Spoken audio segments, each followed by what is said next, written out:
What's up YouTube? My name is Mark and I'm a photographer, and I'm about to break down 5 things all photographers wish you knew.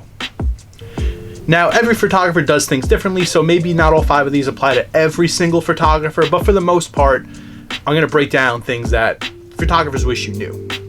Now, a lot of times when it comes to, when a photographer gives you their photos that they took of you, there's some things they tell you like, don't edit or photo credit. I'm going to break down each thing and I'm going to explain why it's important, not just don't do this. I'm going to tell you why it's important. Number 1 is photo credit. Now, photo credit is something that most people do without being asked to, but I'm going to explain why it's important. Now, you should always give photo credit on a photo, whether it's your friend taking your photo, a photographer you paid to take your photo, or a photographer friend who took it for free.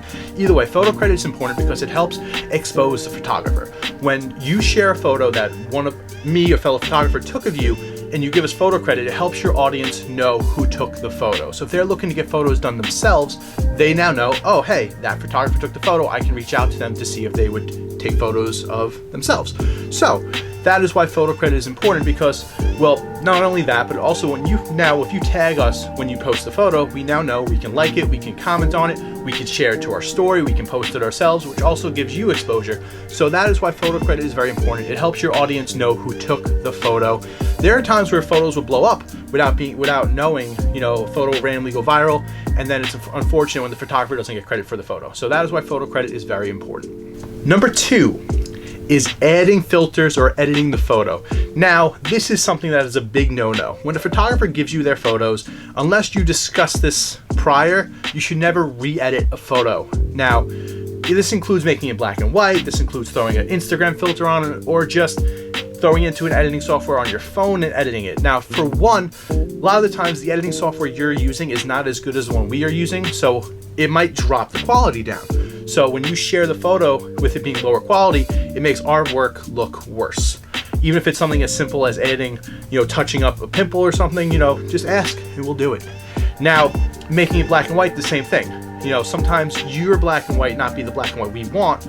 So when you share a photo with a filter on it, edit, anything without it being approved by the photographer, and then you give us photo credit, now that work might not be our ideal work. Now, if you put a filter on it, that might not be how we envision the photo, how we want it to be seen. So when you give us photo credit, it makes your audience think that is how we take photos.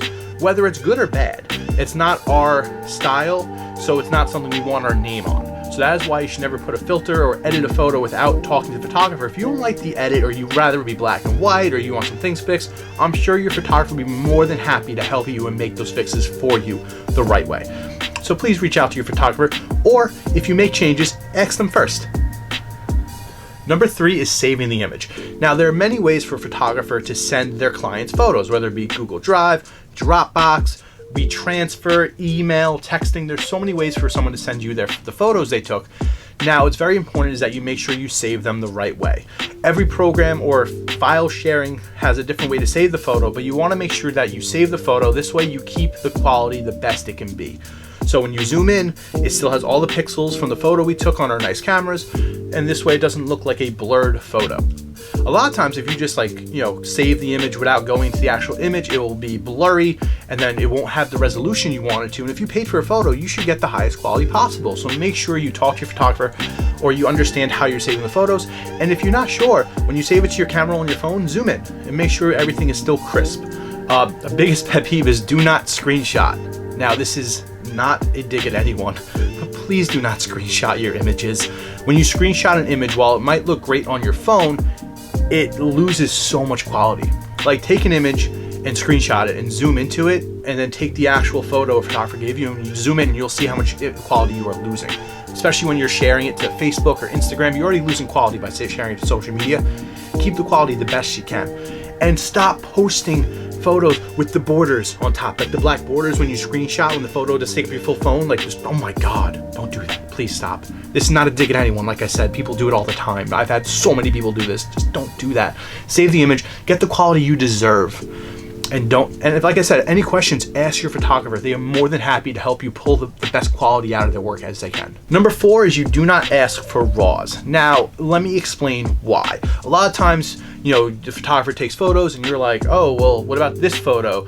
Or I don't really like the edit on this photo. Can I just have the RAWs? This is why it's not photographers don't like giving out the RAWs. It's not that we don't want you to have the photos, it's that if we give you the raw photo and you edit it in a way that we're not happy about, like I said in step 2, I think, then you put it, you tag us, and it doesn't represent our brand. So when we want people to hire us or look at our work, it's we have a certain style or we have a look we can achieve. And then if you're posting, you re-edit it or you edit it, even especially an edit that we're not fond of, which photography and every kind of art is all about opinion. So what I might like, you might not like, and vice versa, which is totally understandable and fair. But if we're not thrilled with the product, we don't want our name on it. So that's why we don't like to give out the raw photos. We are more than happy to re-edit. Well, at least I am. I can't speak for everyone. Talk to your photographer beforehand. Sometimes photographers don't mind giving out the raws. I personally don't like to give them out for that exact reason, is that if you edit it in a way I don't like it, I'm not thrilled, I don't want it posted out there. So that is why photographers don't like to give out the raws. Number 5 is a very simple one, but cropping your photos. So when a photographer gives you a photo, whether it be a portrait or a landscape that's vertical or horizontal, when we give it to you, a lot of times, like when you post it on social media, especially Instagram likes to automatically do that square cropping. And a lot of times, especially with the portrait style photos, the vertical ones, it's not meant to be a square.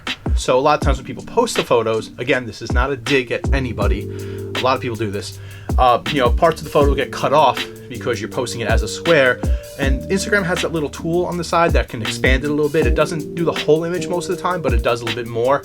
So when you post a photo, make sure you're cropping in the photo that it is, the best it can be. A lot of times I don't like to, when my clients tag me in a post and it's cropped wrong, I don't even share it to my story because that's not how I like the photo, because the photo, it doesn't look as good because it's a square, so part of the image is missing, so the framing is off. So I'm not thrilled with how the framing looks because there's maybe a little bit too much headroom, and there's like a foot's cut off, and I'm not really a fan of that. So nothing against anyone, that's just me personally. Again, plenty of people do this, so I'm not attacking anybody.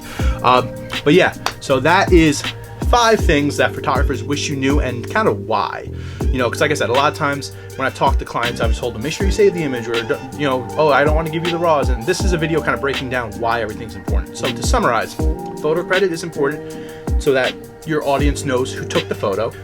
No filter or editing because it's not the photographer's vision, and when you hire a photographer, you're getting their vision. So that's why it's important for you to not edit the photo. Saving's important because it helps you get the most quality possible out there. You don't ask for raws because that's just not really okay, because when a photographer takes your photo, they want to make sure the photo is their vision. And 5, cropping so that you get the best look possible out there. Now, I understand most people that I work with that I take photos for are not photographers themselves, so I totally understand that they don't understand any of these, and that's why I'm making this video to break it down. So anything you think I might have left out, please comment down below. Any more questions, please comment down below, and I'll be more than happy to help. My name is Mark. I go by FroManMark on Instagram, and I hope you have a fantastic day, and I'll see you guys later. Peace out.